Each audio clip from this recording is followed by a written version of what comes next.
अगर वो कहता कि अपने सगे भाई को जान से मार डालो, जी मैं तो मार देता। अगर वो कहता अपनी माँ को जान से मार डालो, मैं तो मार देता। तो अगर वो आपसे कहते कि अपने सगे भाई को मार दो तो? मार देते। और आपसे आपकी माँ को मारने के लिए कहते तो मार देते? मार देते। कहते हैं कि सच हमेशा कड़वा होता है, और ये मूवी द कश्मीर फाइल्स एक ऐसा ही सच का तमाचा ऑडियंस के मुंह पे मारती है। सरप्राइजिंग बात इस मूवी के बारे में ये है कि ये मूवी कश्मीरी पंडितों का जो दुख है, वो दर्द है, उनके साथ जो आप बीती हुई थी, उसको इस टाइप के रियलिज्म और डिटेलिंग के साथ प्रेजेंट करता है, जो काफ़ी काबिल तारीफ है। और वो आपकी आंखें भी खोल देता है, और आपको ये सवाल भी होगा कि क्यों इस इंसिडेंट के बारे में आपने अभी तक सुना ही नहीं।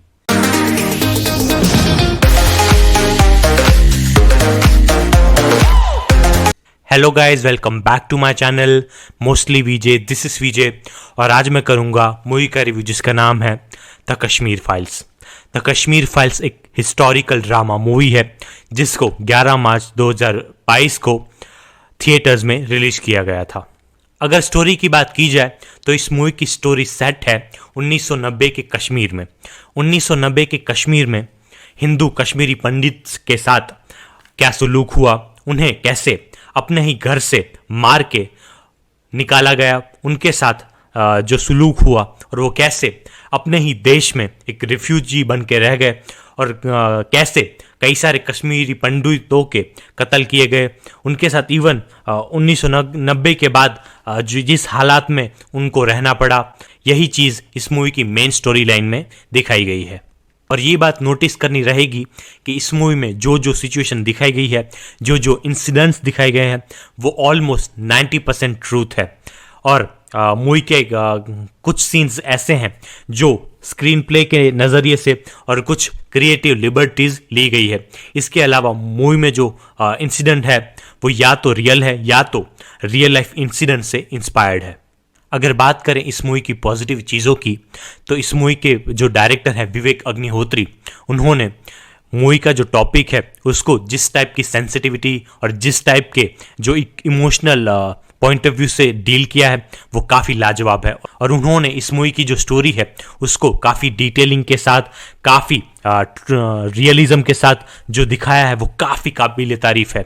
जैसे मैंने पहले बताया कि इस मूवी में जो इंसिडेंट है वो काफ़ी रियल है, और इवन जो मूवी के कैरेक्टर्स हैं वो भी कहीं ना कहीं रियल लाइफ कैरेक्टर्स से इंस्पायर्ड है।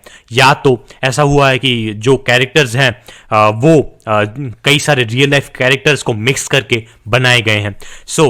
जो मूवी के मेकर्स हैं उन्होंने काफ़ी रिसर्च, काफ़ी डिटेलिंग और काफ़ी एनालिसिस के बाद इस मूवी को बनाया है, ऐसा लगता है, जो एक हिस्टोरिकल मूवी के लिए काफ़ी अच्छी बात है।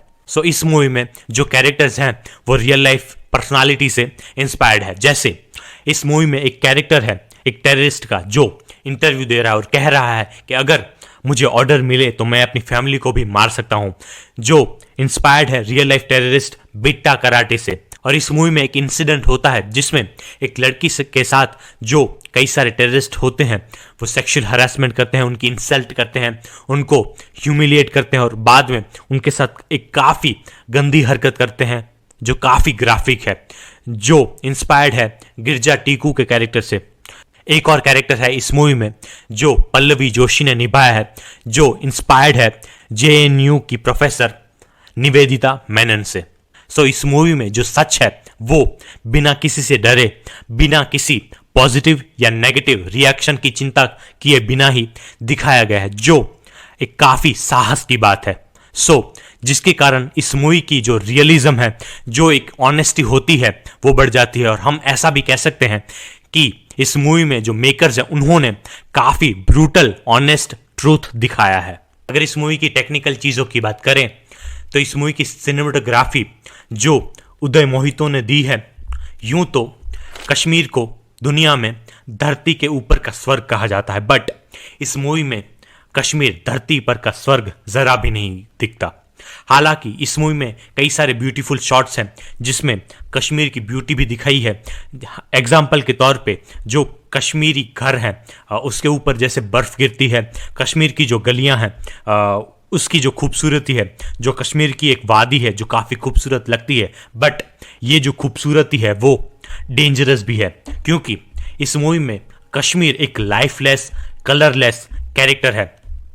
इस मूवी के जो मेकर्स हैं उन्होंने कश्मीर को एक इवन कैरेक्टर के रूप में प्रेजेंट किया है कि जो कश्मीर की गलियां हैं उसमें आपके साथ कभी भी कुछ भी हो सकता है, कभी भी किसी पे भी गोली चल सकती है, जो काफ़ी डेंजरस जगह है।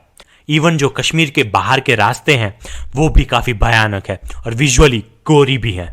अगर इस मूवी में एक्टिंग की बात करें तो इस मूवी में हर एक्टर ने काफ़ी अच्छा काम किया है, स्पेशली अनुपम खेर का कैरेक्टर जो कश्मीरी पंडितों को रिप्रेजेंट करता है कि कश्मीरी पंडितों के साथ 1990 में क्या हुआ, उनको कैसे धक्के मार के अपने ही घर से निकाला गया, तब उनका रिएक्शन क्या था, उन्होंने जो कश्मीरी पंडित थे उन्होंने इस चीज़ के साथ कैसे डील किया, इस सिचुएशन में कश्मीरी पंडितों ने क्या किया, और उनकी जो एक बेबसी और उनका जो एक दर्द है वो अनुपम खेर का कैरेक्टर रिप्रेजेंट करता है, जिसमें अनुपम खेर की एक्टिंग काफ़ी अच्छी है।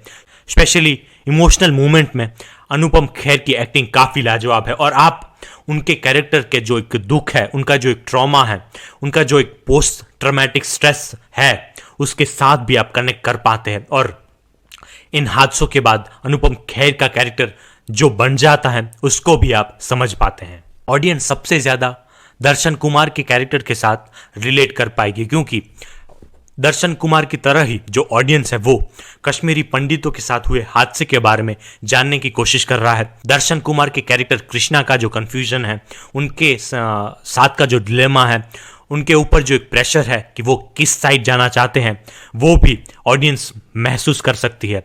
और लास्ट में जो दर्शन कुमार का जो एक मोनोलॉग है जिसमें वो काफ़ी बड़ी स्पीच देते हैं, जिसमें दर्शन कुमार की एनर्जी काफ़ी पावरफुल है और इस मोमेंट में जो दर्शन कुमार की एक्टिंग है वो काफ़ी लाजवाब है। बात करें पल्लवी जोशी की, तो पल्लवी जोशी जो इस मूवी में राधिका मेनन का कैरेक्टर निभाती हैं, राधिका मेनन जो JNU की एक प्रोफेसर है, जो अपने जो स्टूडेंट है उनको एक तौर पे एंटी नेशनल मैसेज देती हैं, उनको कश्मीर के मुद्दे पे भड़काती हैं और कहीं ना कहीं वो अपने जो स्टूडेंट्स हैं उनको ब्रेन वॉश करती है। इनका कैरेक्टर काफ़ी इंटरेस्टिंग था और पल्लवी जोशी जिस ग्रे शेड के साथ इस कैरेक्टर को प्ले करती हैं वो देखना काफ़ी एंटरटेनिंग था, क्योंकि कहीं ना कहीं इस कैरेक्टर से जो JNU की जो एक पॉलिटिक्स है, JNU का जो एक कश्मीर के साथ कनेक्शन है, वो इस मूवी में रिप्रेजेंट करती है। स्पेशल मेंशन करना चाहूँगा भाषा शुमिल जो इस मूवी में शारदा पंडित का कैरेक्टर प्ले करती हैं। इस मूवी में अगर किसी कैरेक्टर के साथ सबसे ख़राब चीज़ें होती हैं तो वो इनका कैरेक्टर है, और इनके कैरेक्टर के साथ जो ट्रॉमा होता है, जो इंसिडेंट्स होते हैं, उसे देख के जो ऑडियंस है वो काफ़ी डर जाएगी और काफ़ी इमोशनल भी हो जाएगी। और इस कैरेक्टर में जो इनकी जो एक वल्नरेबिलिटी है, इनका जो एक इमोशनल साइड है, वो ऑडियंस को पता चलती है। अगर विलन की बात की जाए तो मराठी एक्टर चिन्मय मंडेलकर जो एक टेररिस्ट का रोल प्ले करते हैं इस मूवी में, वो काफ़ी डरावने लगते हैं, क्योंकि उनकी जो डायलॉग डिलीवरी है उससे लेके उनके जो आंखों के एक्सप्रेशन है उसमें उनकी एक्टिंग काफ़ी परफेक्ट है, और एक टाइप से एक नेगेटिव वाइब्स भी उनके एक्टिंग की वजह से आपको आती है।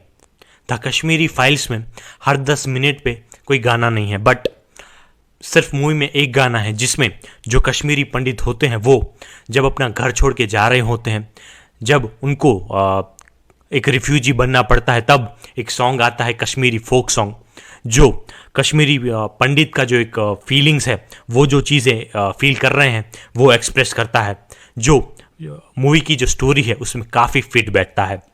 और इस मूवी में जो कैरेक्टर्स होते हैं वो कई मूवमेंट्स में जो कश्मीरी नेटिव लैंग्वेज होती है उसमें बात कर रहे होते हैं।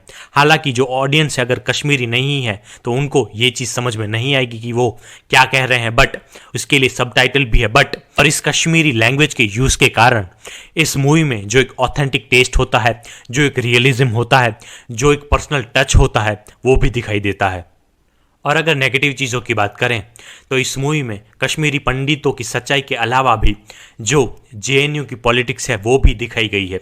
हालांकि स्क्रीन प्ले के नज़रिए से कश्मीरी पंडित और जेएनयू की पॉलिटिक्स का जो एक कनेक्शन है वो काफ़ी क्लेवर है। बट कुछ कुछ मोमेंट में स्पेशली सेकेंड हाफ के बाद ऐसा लगता है कि इस जेएनयू का जो एक टॉपिक है उस पर ज़्यादा फोकस किया जा रहा है और मूवी की जो मेन फोकस है कश्मीरी पंडित, उससे मूवी का ध्यान हट रहा है। बट जो मूवी का लास्ट एक्ट है उससे पहले ये फोकस फिर से कश्मीरी पंडितों पे चला जाता है। सो और एक बात है जो मूवी की नेगेटिव चीज़ तो नहीं कह सकते, बट द कश्मीरी फाइल्स एक काफ़ी हार्ड हिटिंग मूवी है और लाइट हार्टेड ज़रा भी नहीं है। हालांकि कुछ मूवमेंट ऐसे हैं जो काफ़ी ग्राफिक है, जिसमें काफ़ी वायलेंट इमेजरी यूज़ की है, बट फिर भी ये मूवमेंट काफ़ी इंपॉर्टेंट है क्योंकि कभी कभी ऐसा होता है कि जो रियलिटी होती है वो फिक्शन से भी ज़्यादा घिनौनी और भयानक होती है। So overall the Kashmiri files एक ऐसी कहानी है जिसमें जो कश्मीरी पंडित होते हैं उसका दुख दर्द, उनका ट्रॉमा, उनकी हिस्ट्री काफ़ी रियलिस्टिक और डिटेल्ड वे में प्रेजेंट की गई है, जिसे देख के आप काफ़ी इमोशनल भी हो जाएंगे और इससे पर्सनली कनेक्ट भी कर पाएंगे और मन में एक सवाल भी आएगा कि इससे पहले इस स्टोरी को क्यों किसी ने सुनाया नहीं, या इस मूवी में भी इस बात का मेंशन किया है कि शायद हमने उनकी जो कहानी है वो सुनने की कोशिश नहीं की।